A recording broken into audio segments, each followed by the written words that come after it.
Donc voilà, c'était le jingle des Whipper Circus, qui sont une association membre de la Maison des Associations. Je suis toujours avec Simon de Zéro Déchet, Caroline du Kardec, Stéphanie des Petites Cantines et Amandine de Copalim. Et j'arrive à faire des rimes. Et donc pour ceux qui nous écoutent, hein, si jamais vous voulez qu'on fasse un album avec nos jingles, n'hésitez pas aussi à nous envoyer des messages et à nous faire des petits commentaires. Donc on est dans notre deuxième émission, le son des associations, hein, pour thématique l'alimentation du futur.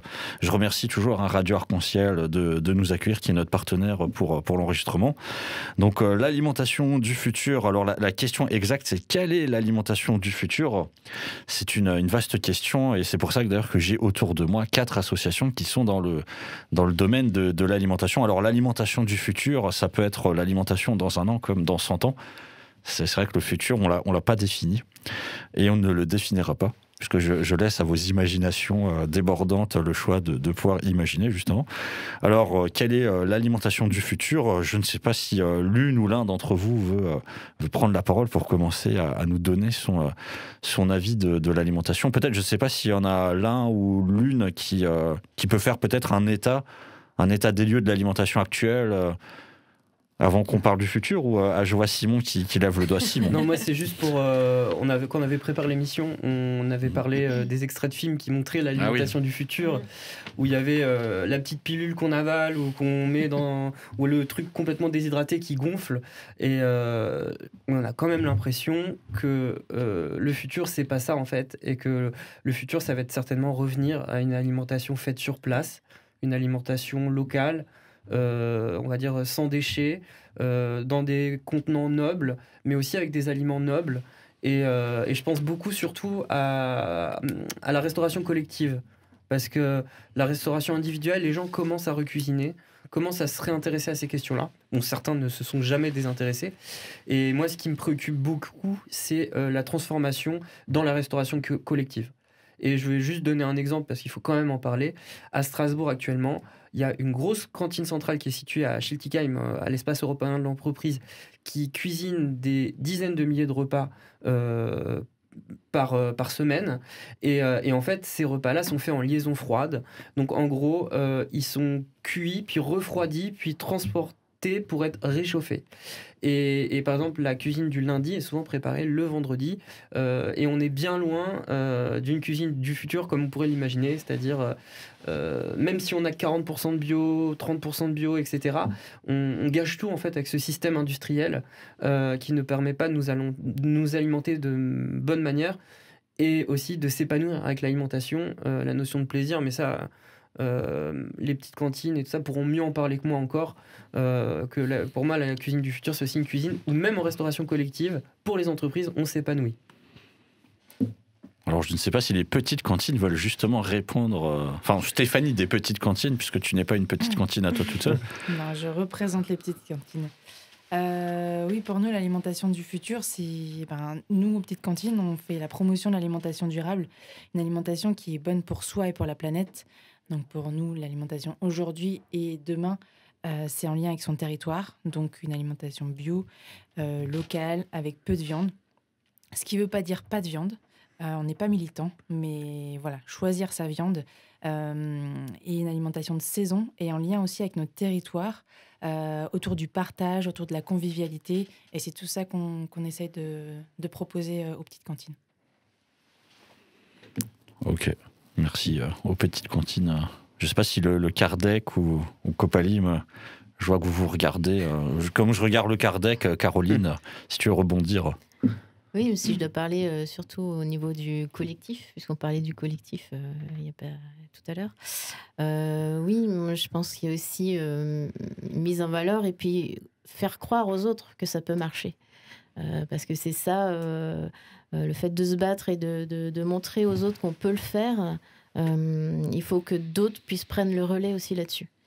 Et j'ai l'impression qu'on continue toujours à se battre là-dessus et à se dire c'est possible, regardez, on peut le faire. Alors on a sans doute besoin d'aide, on a sans doute besoin d'autres alors je veux dire d'autres locaux, mais en tout cas si ça marche à une petite échelle, je pense que ça peut fonctionner sur du collectif autrement ailleurs.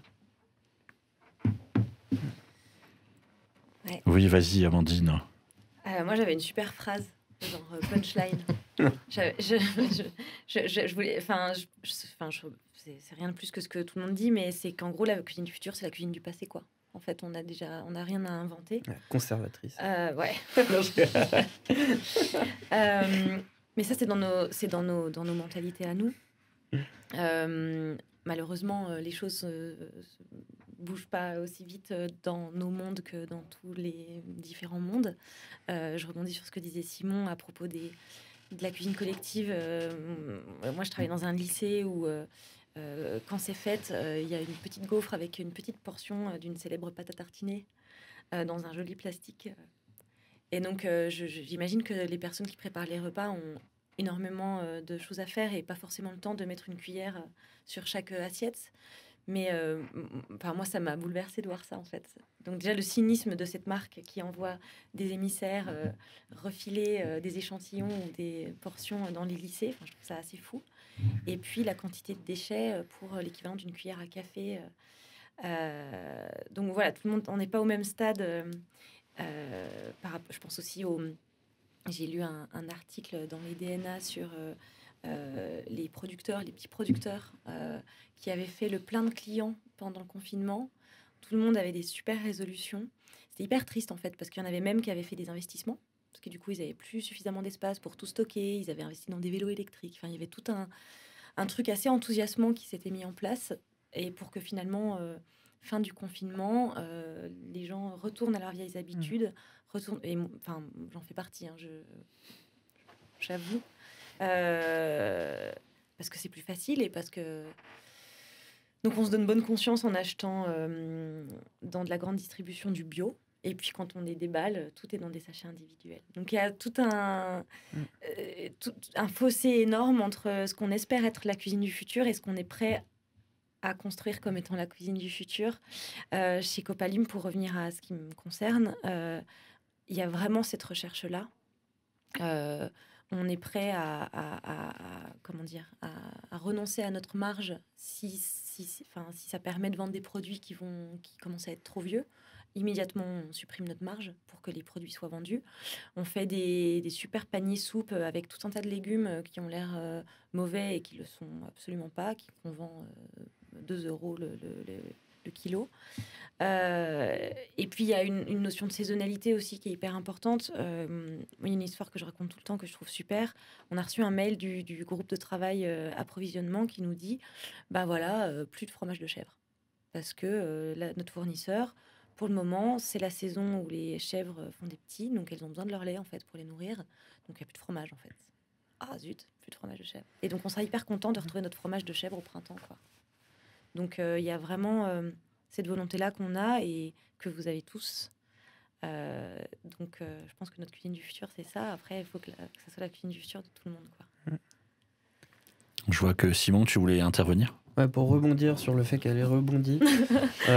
Non, mais en plus, c'est un vrai complément. C'est-à-dire qu'on parlait du plaisir de cuisiner chez soi, mais dans la restauration collective notamment, même pour les cuisiniers, c'est mieux pour ceux qui cultivent. Le respect aussi de ce qui a été cultivé, ça passe aussi par là. Et donc, et puis à un moment, il faut mettre les pieds dans le plat et il faut accepter aussi peut-être de payer plus cher. Parce qu'en fait, on ne paye pas le vrai prix des aliments, par exemple, faits de manière industrielle, qui ne sont pas bons pour la santé et pas bons pour l'environnement. En fait, on ne paye pas le vrai coût de ces dégâts-là. À l'inverse, une bonne cuisine qui va nourrir sainement les personnes et qui va être, et des aliments qui vont être cultivés, des céréales, etc., qui vont être cultivés de manière non intensive plutôt, ça doit s'équilibrer. On doit trouver des bonus-malus qui permettent que quand on va vers le mieux-disant en termes de social, d'environnemental, il faut qu'à un moment, on rééquilibre tout ça. Et ensuite, c'est valable pour les collectivités, comme on a dit, mais c'est aussi valable pour les entreprises. Une entreprise qui investit dans une bonne cuisine, c'est aussi par derrière certainement plus d'emplois, des emplois de meilleure qualité, et des emplois en meilleure santé. Donc il y a tous ces aspects-là aussi qu'il faut voir derrière. Il y a ce qu'on a dans l'assiette, mais aussi tout ce qu'il y a de caché quelque part qu'on voit pas, toute la relation sociale, la relation au terroir, et etc. quoi. Stéphanie, Caroline, je ne sais pas si vous voulez rebondir sur le rebond du rebond du rebond.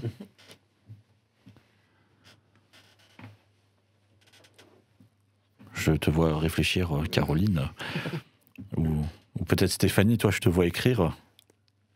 Mais en tout cas, pour ceux qui nous écoutent, avant qu'il y ait un rebond, pour l'instant, la synthèse de ce que j'ai pu entendre, c'est la cuisine du futur, c'est la cuisine du passé.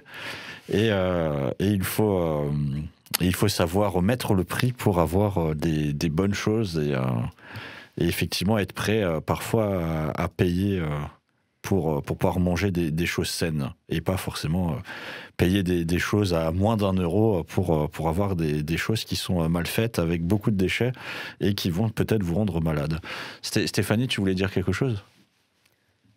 Non, je suis tout à fait d'accord avec ça. Retrouver le prix juste des choses, la cuisine maison avec des aliments bruts, je pense que c'est une sensibilisation pour expliquer que c'est accessible pour tous.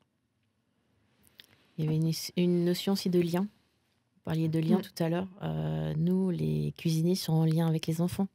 Les enfants peuvent aller demander ce qui... ils n'ont pas regardé le menu, ils ne savent pas forcément lire, mais qu'est-ce qu'on mange aujourd'hui ? Ah oui. Puis après, ça peut être des merci, au revoir. Il y a ce lien-là. On parlait de lien, c'est aussi. Et à l'inverse aussi, les cuisiniers peuvent venir voir. Pourquoi vous ne mangez pas ? Pourquoi c'est pas bon ? Pourquoi c'est pas bon ? Voilà. Ou il n'y en a pas assez. Bon, d'accord. Bon, c'est... voilà. Mais d'ailleurs, l'éducation des enfants, c'est parfois problématique parce que souvent, dans les familles, malheureusement, il y a parfois des mauvaises pratiques alimentaires. Et du coup, quand ils se retrouvent dans les cantines et que parfois, il y a vraiment aussi parfois des produits de qualité qui sont faits dans les cantines, les enfants ne sont même plus habitués à goûter des produits un peu meilleurs, bruts, qui ont peut-être un peu plus de goût ou un goût particulier qu'ils ne connaissent pas. Et du coup, ça fait partie aussi de l'éducation quelque part. Et c'est vrai que moi, j'ai déjà entendu des discours, je dirais pas où, ni qui, où c'était non, on prépare pas tel type de légumes parce qu'on sait qu'ils vont pas en manger.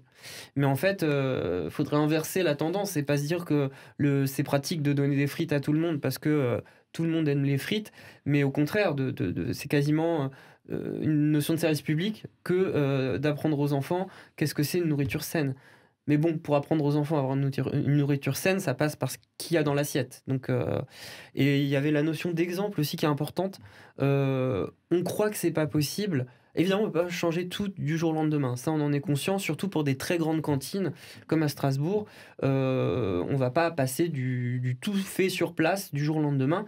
Mais par contre, s'en détacher petit à petit, avec par exemple toutes les nouvelles cantines qui émergent, faites avec de la cuisine sur place, en liaison chaude, c'est quelque chose d'intéressant. Parce qu'on retrouve quelque chose à taille humaine. Et il y avait aussi cette notion-là. Je veux dire, quand on visite une grande cuisine centrale, on a l'impression d'être dans un hôpital. Les gens ont des charlottes, tout est hygiénisé, mais d'une manière industrielle. Et on ne voit pas trop d'humanité en fait, dans ces lieux-là. Et du coup, voilà, une cuisine du futur, c'est aussi une cuisine à taille humaine, où à un moment, le cuisinier peut mettre sa pâte aussi, faire de la récup, c'est-à-dire peut-être faire des plats, on va dire, le lendemain avec les fans de radis, etc. Enfin, on peut imaginer une cuisine différente, en fait. Et plus végétale, c'est vrai. Vegan, pas vegan. Il n'y a pas longtemps, il y avait une concertation à l'Eurométropole pour le futur contrat de cantine. Et les parents n'étaient pas du tout d'accord avec ça. Mais globalement, il y a quand même un enjeu sur la végétalisation de l'assiette. C'est-à-dire pas forcément s'écharper sur le côté végétarien, vegan ou carné, mais la quantité de viande globale, c'est sûr qu'elle doit réduire. Il faut vraiment se dire qu'elle doit réduire et qu'on en mange trop en fait. On en mange beaucoup trop. Et ça, c'est pas du militantisme vegan ou végé, c'est les médecins qui le disent. C'est les médecins qui disent on mange trop de viande, trop salé, trop gras. Voilà. Ne mangez pas trop salé, trop gras, trop sucré.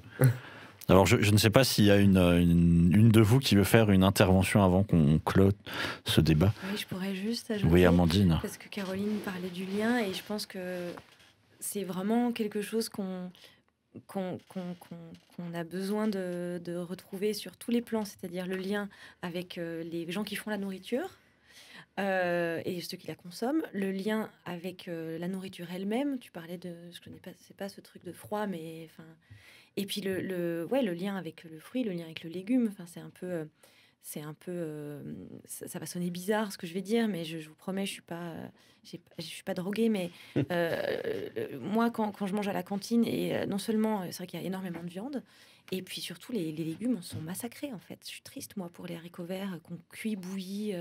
Enfin, il a plus de vie, en fait. Alors, certes, on le mange. Bon, ça me fait penser à 4 mariages, un enterrement, où il y a une femme qui ne mange que des fruits morts naturellement. Bon, pas là, mais manger un fruit sur l'arbre, il y a quand même un truc incroyable. Alors, on n'a pas tous la chance de manger une courgette qui vient d'être cueillie, mais bon, faut pas la massacrer non plus, quoi. Donc, la manger rapidement, ne pas la faire séjourner des semaines dans des frigos, pas la cuire. Enfin bon, voilà. Donc, le lien, je pense, l'humain, celui qui fabrique la nourriture, celui qui la mange et la nourriture elle-même, faudrait tout resserrer, quoi. Voilà. Et c'est possible. Ok. Bah écoute, on va clore ce débat sur il faudrait tout resserrer. Après, la cuisine du futur, c'est la cuisine du passé. Et bah écoute, je vous remercie pour ce petit débat, mais notre émission Le Son des Assos n'est pas encore finie, puisqu'il reste encore un gros dossier, enfin c'est pas vraiment un dossier, c'est plutôt un témoignage qui va vous être demandé, qui arrive. Mais maintenant, vous le savez, avant chaque début, nous allons écouter les Whipper Circus.